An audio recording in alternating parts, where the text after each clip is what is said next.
Livre du Siracide. On continue notre petit tour pratico-pratique de sagesse. J'aime énormément parce que ça paye pas de mine, mais il y a un charme là-dedans. On a parlé de l'humilité hier, d'honorer son père et sa mère. Aujourd'hui, on va parler des fausses sécurités, ce que l'on appelle en théologie la présomption. La présomption, c'est le vice associé à l'espérance. Soit on n'espère pas assez, et ça s'appelle le désespoir, soit on espère un peu trop, et ça s'appelle la présomption. La présomption, c'est dire, de toute façon, Dieu m'aime, alors, il finira bien par me pardonner. Erreur. Enfin, erreur, je sais pas, mais en tout cas, c'est pas la voie de la sagesse. Verset 5. Ne sois pas assuré du pardon au point d'entasser péché sur péché. Ne dis pas, sa miséricorde est grande, il pardonnera bien tous mes péchés. Dans l'église, on parle beaucoup des abus spirituels, on parle des abus sexuels. Il y en a au moins deux autres, j'aimerais bien qu'on en parle un peu plus. C'est les abus financiers et puis les abus de miséricorde.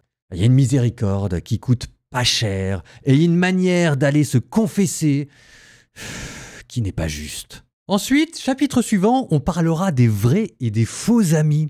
Siracide 5 et 6.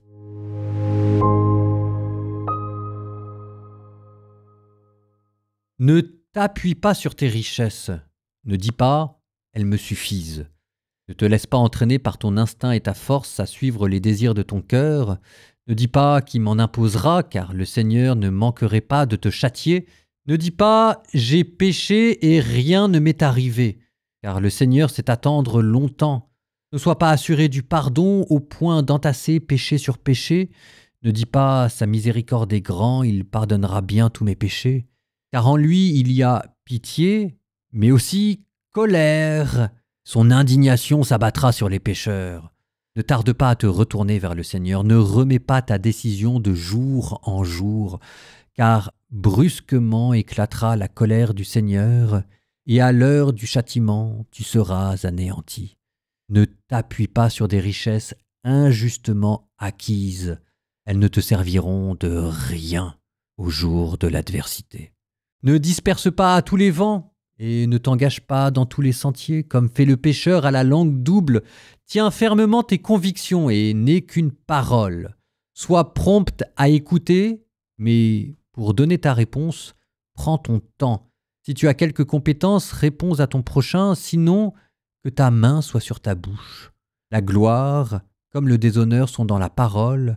La langue de l'homme peut être sa ruine. Ne te fais pas traiter de médisant et ne tends pas de piège avec ta langue. Comme le voleur est couvert de honte, la langue double sera durement condamnée. Ne te mets pas en faute, ni dans les grandes, ni dans les petites choses, et d'ami, ne deviens pas ennemi. Car une mauvaise réputation héritera la honte et l'opprobre, comme il en va pour le pécheur à la langue double. Ne te laisse pas emporter par ta passion, de peur de finir dépecé comme un bœuf. Tu dévorerais ton propre feuillage, tu perdrais tes fruits et tu te retrouverais comme du bois sec. Une passion mauvaise perd celui qui la possède et fait de lui la risée de ses ennemis. La parole agréable attire de nombreux amis. Le langage aimable attire de nombreuses gentillesses. De bonnes relations, tu peux en avoir avec beaucoup de monde, mais des conseillers, n'en choisis qu'un seul entre 1000. Si tu veux acquérir un ami, acquiers-le en le mettant à l'épreuve. N'aie pas trop vite confiance en lui. Il y a celui qui est ton ami quand cela lui convient, mais qui ne reste pas avec toi au jour de ta détresse. Il y a celui qui d'ami se transforme en ennemi et qui va divulguer pour ta confusion ce qui l'oppose à toi. Il y a celui qui est ton ami pour partager tes repas, mais qui ne reste pas avec toi au jour de ta détresse.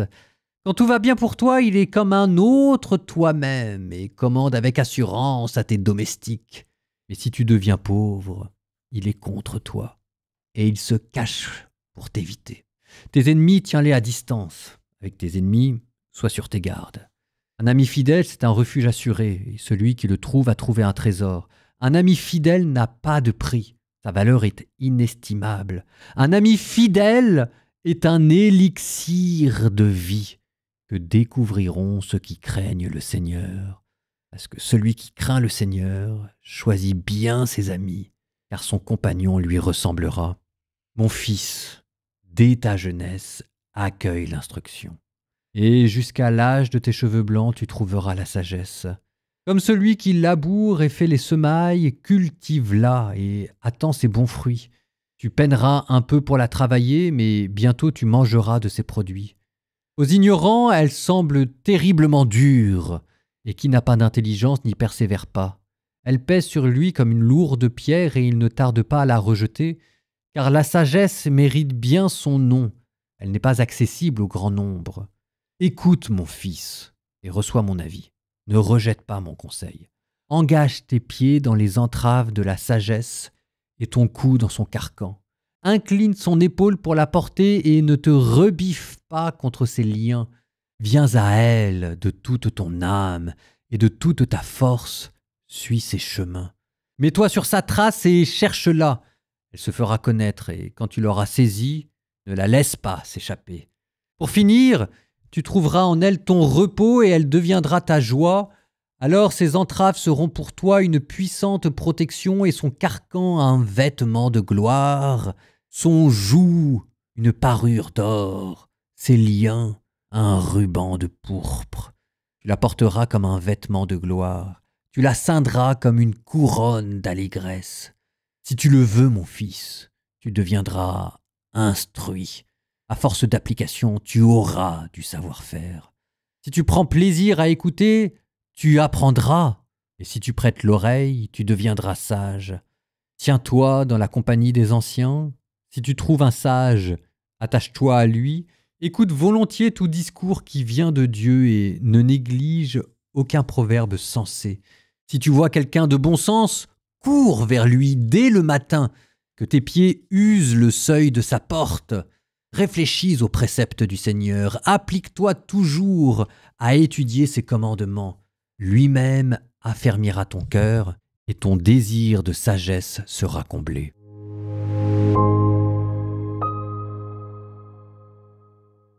Je vous l'avais déjà dit, mais quand même je le redis parce que c'est important pour moi. L'amitié est la vertu la plus sous-cotée de l'époque moderne. Le Christ a dit « Je ne vous appelle plus serviteur, mais ami ». Et probablement que le plus grand titre de gloire d'un chrétien, dans ma tête, il est peut-être même supérieur à fils de Dieu, c'est quand même vous dire, hein, c'est le mot de ami. Parce que l'amitié avec Dieu nous fait rentrer dans sa vie, dans son compagnonnage et qu'il y a une réciprocité. La notion de fils de Dieu introduit l'abandon et la confiance. La notion d'amitié, elle, introduit une certaine mesure d'égalité. Il nous considère à sa hauteur. Il nous considère comme dignes. Ah, il y a une beauté. Il nous considère comme des adultes. C'est ça ce qui me plaît peut-être. Et c'est ça ce qu'il aime en nous. Bon, et ben en tout cas, je vous dis tout ça parce qu'il était question que de ça dans le Siracide. Cultiver les amitiés. Verset 14. Un ami fidèle, c'est un refuge assuré. Celui qui le trouve a trouvé un trésor. Le Christ, quand il viendra, il dira que le royaume du ciel est comparable à un trésor enfoui dans un champ. Et là, le Siracide vous dit, il faut labourer ce champ pour trouver cette perle précieuse, ce trésor qu'est l'amitié. Verset 36. Si tu vois quelqu'un de bon sens, cours vers lui dès le matin et que tes pieds usent le seuil de sa porte. Alors après, on vous dit de discerner aussi, c'est toujours pas de naïveté. Il y a les vrais amis, il y a les faux amis, il y a ce qui est un trésor et ce qui ressemble à un trésor, mais qui est une tromperie. Verset 8, il y a celui qui est ton ami quand cela lui convient, mais qui ne reste pas avec toi au jour de la détresse. Donc en fait, le texte vous invite à distinguer les amis qui disparaissent dans les temps difficiles, les amis opportuns. C'est-à-dire qui essayent de profiter de votre amitié. Ce qui n'est pas forcément une mauvaise chose. Hein. La vie professionnelle, on en est tous là, je suppose. Aristote, lui, parle d'amitié d'utilité. C'est-à-dire que c'est pas la gratuité. Voilà, c'est la vie humaine, il suffit de le savoir. Et ça veut pas dire qu'il n'y a pas de relations non plus qui peuvent pas se bâtir là-dessus, mais on confond pas tout. Après, on vous parle de l'ami qui est très enthousiaste, qui sincèrement s'attache à vous, sauf qu'il a des nouveaux amis toutes les semaines et à la fin, il volette de personne en personne. Et puis, au milieu de tout ça, vous avez le vrai ami. Verset 7. Si tu veux acquérir un ami, acquiers-le en le mettant à l'épreuve. Alors, c'est beau parce qu'en fait, si vous vous souvenez bien, on avait dit que la sagesse nous mettait à l'épreuve. Nous, dans tout le livre, quand on parlait des épreuves, on disait que c'était Dieu qui nous envoyait des épreuves. Si tu te mets à l'école de la sagesse, elle te fera traverser bien des épreuves, mais sois constant et sois fidèle, et à la fin, elle te livrera les trésors de son cœur. C'est parce que Dieu cherche à voir si on est des amis. Et qu'en fait, il agit envers nous comme nous, exactement dans le bon sens. On agit avec les personnes, on les teste. C'est la différence entre ami de Dieu et fils de Dieu.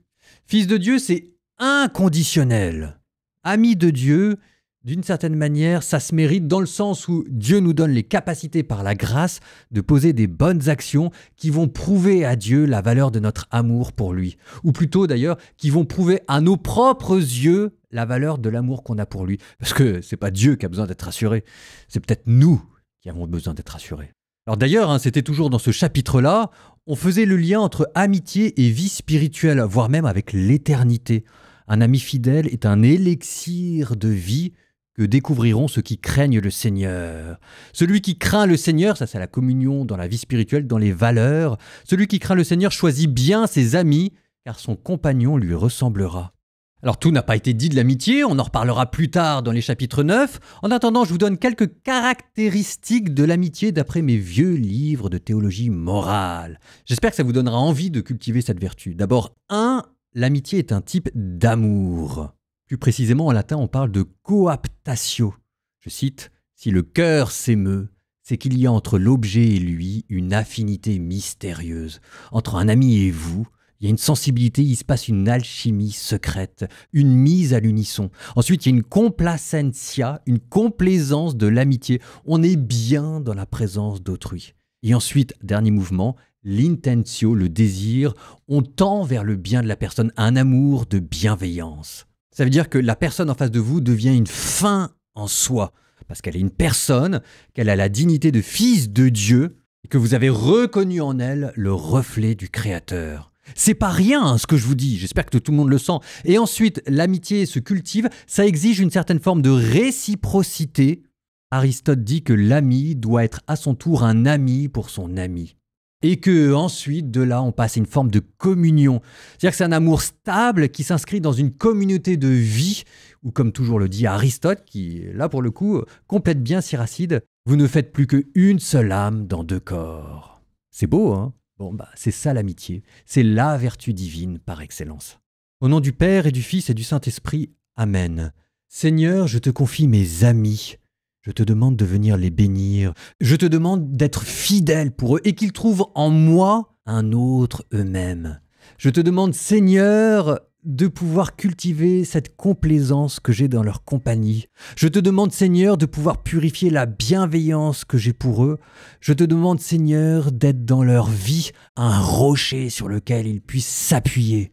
Je te demande, Seigneur, que là où je suis, eux aussi soient avec moi, comme disait Jésus qui voulait être mon ami. Je te demande, Seigneur, que cette vie que je commençais à vivre avec eux sur terre, nous puissions la poursuivre dans l'éternité.